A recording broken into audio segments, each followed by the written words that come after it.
Hello everyone. So today we are going to talk about rasterizing lines and curves. So we are going to see our first algorithm of the course that allows us to rasterize a straight line. Right? So that is the simplest rasterization algorithm that we have. So the problem that we are trying to solve is that given a line or a line segment, right? So we are given 2 points, x1, y1 and x0, y0. These are defined on a 2D plane with respect to origin, right? And this is sort of going to be a standard color scheme. The x-axis is drawn in red and the y-axis is drawn in green. So the XYZ axis will be drawn in RGB. So if I do not write X or Y with the axis at some point, you should understand that I'm referring to the X, Y and Z axis. So this is the pixel grid, right? And X increases by 1 along a row of pixels. And you can see that Y increases along a column of pixels, and we have the positive x axis in this direction and the positive y axis in that direction, and we are given these 2 points x0, y0, x1, y1, and they form this line segment. So we want to figure out which pixels does this line segment cover in order to be able to rasterize it. So we should understand at this point that line drawing is a very fundamental operation in computer graphics, and in any scene that you might want to draw on the screen, you might have to draw hundreds or sometimes thousands or tens of thousands of straight lines. So the process has to be really fast. Then so there is a question of efficiency. The second is that there is of course a matter of correctness. So you should obviously color only those pixels that this line segment overlaps and not any other. And also for the purpose of efficiency, you should not overwrite any pixel, right? So it should not happen that you once colored a pixel, then you decided it's not right, and you remove the color and you colored some other pixel and so on. So there should be no overdrawing of pixel. Okay, so you will never or you should not even color a pixel twice. So that is also bad for efficiency. So let us look at this algorithm. The algorithm is called the Bresenham line drawing algorithm, and take a moment to look at this. It takes as input the 2 points. So x0, x1 are the x coordinates of the 2 point, y0, y1 are the y pixel coordinates of the 2 point. Then you figure out the x extent, which is delta x, and the y extent, which is delta y. Then you initialize a float variable called error to 0. Okay. Then there is delta error, which is also a float, which is essentially the slope. So delta y by delta x will give you the slope. And we assume here that the line is not vertical, so delta x cannot be 0. So for the purpose of this discussion, you can always handle vertical lines separately. Then initialize y to y0 and start a loop in x such that x goes from x0 to x1 in increments of 1. So x will go on increasing.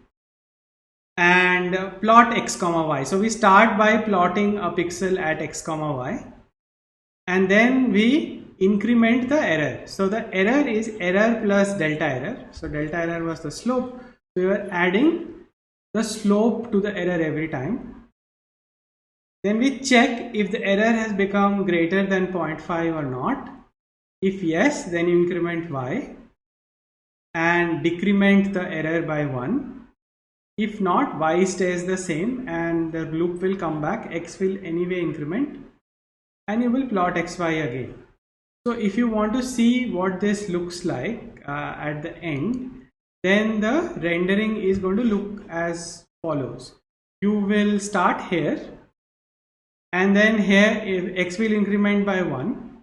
So I'm sorry, you will start here, error, you will plot this pixel, then error will be incremented, and you will check whether error is greater than 0.5.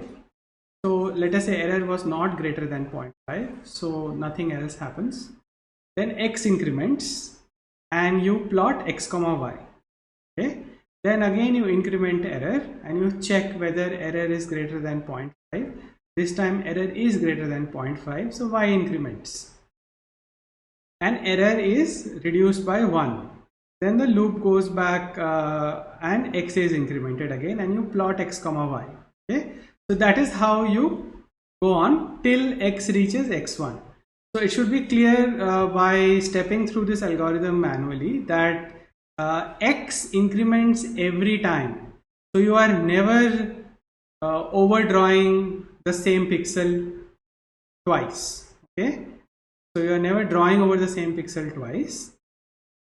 The interesting part, however, is this condition error greater than 0.5, and I want you to think about what this condition is doing.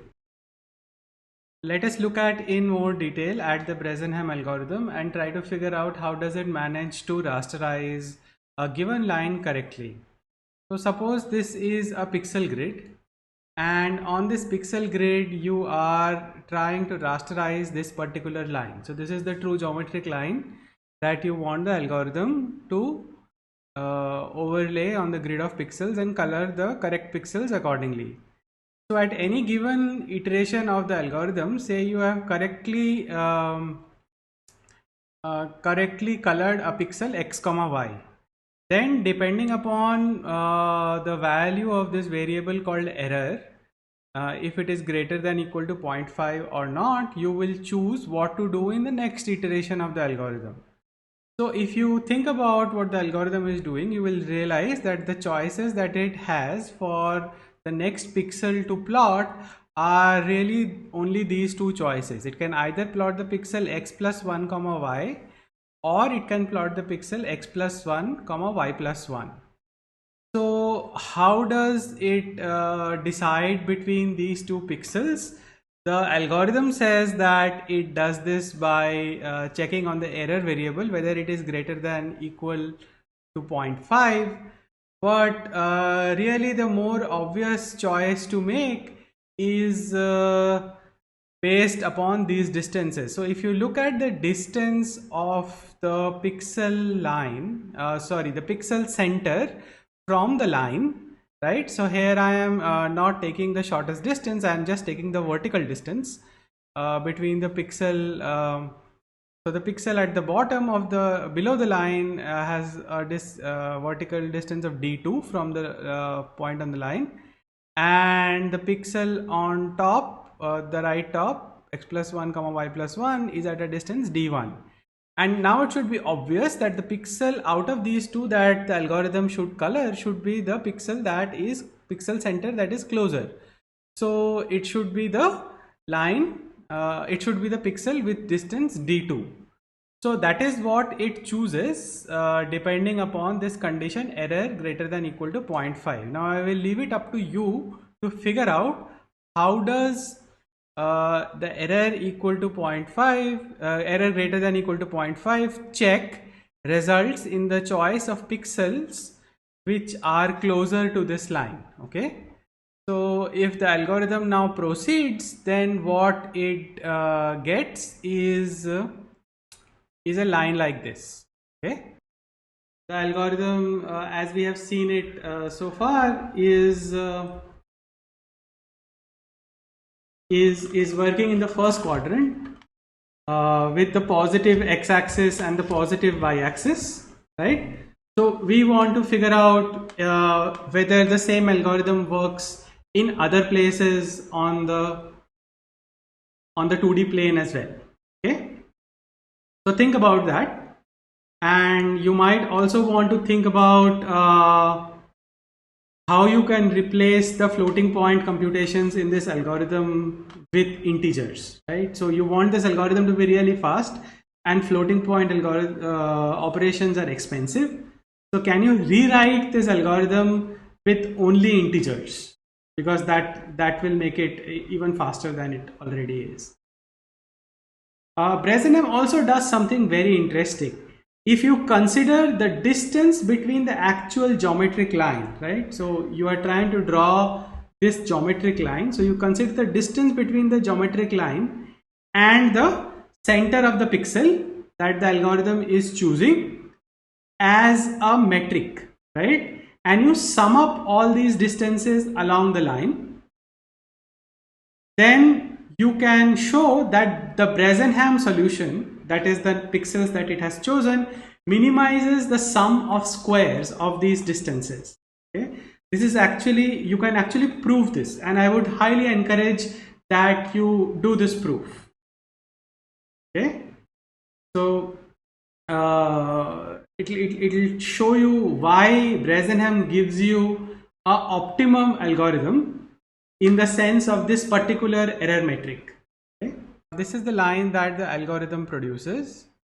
Then what you will find is that the vertical drops from the pixel centers are these distances, and if you measure the perpendicular or the closest distance from the pixel centers to the line, those are these distances L1 to L5, while the vertical drops are marked D1 to D5.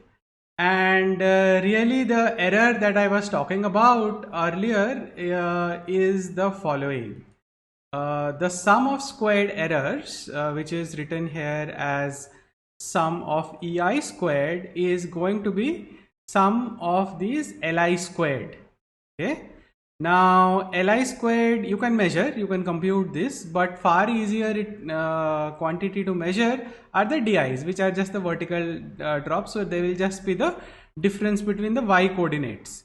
So I want you to figure out how does Bresenham result in a line or a sequence of pixels that actually minimizes the sum of EI squared or Li squared, and whether in that proof instead of Li squared you can reason with Di squared, okay, the sum of Di squared. So if you take this error metric, you will realize that Bresenham produces the optimum line, which actually results in minimum error minimum error for the pixels that are rasterized for this line. We will put out a demo for Bresenham in the CG demos GitHub repository. So I will post the link on Moodle, and you should also check out the demo for the Bresenham algorithm. Okay, just download it, compile it, and run it, and you would be able to see Bresenham in action. Bresenham is also very versatile. You can extend the same algorithm to rasterizing curves. So here is implementation of Bresenham for drawing circles. The check here that you do is slightly different, because for a circle, right? So say you are drawing some particular part of the circle. Then for the circle, if you are, say I'm considering this 1/4 of the circle, then the choice is between so I'm starting here, the choice is between the top pixel or the top right pixel. Okay, so you will find that there is always a discriminator step like this, which is a if condition that really tells you which of the pixels you should color, and this choice of the pixels that you should color can be figured out by looking at the shape that you are trying to draw. Okay, so the Bresenham class of algorithms is more or less designed around this idea. You should look at this link that I have taken this algorithm for the circle from. It has a very good explanation of Bresenham. It also has all the uses of Bresenham, so how it can be used to draw ellipses, to draw other kinds of curves, how it can be used to draw thicker lines, and so on. So all that is there. Please read through that page. Right? So that finishes our discussion for rasterizing lines and curves, and we will continue our discussion after this with filling of polygons.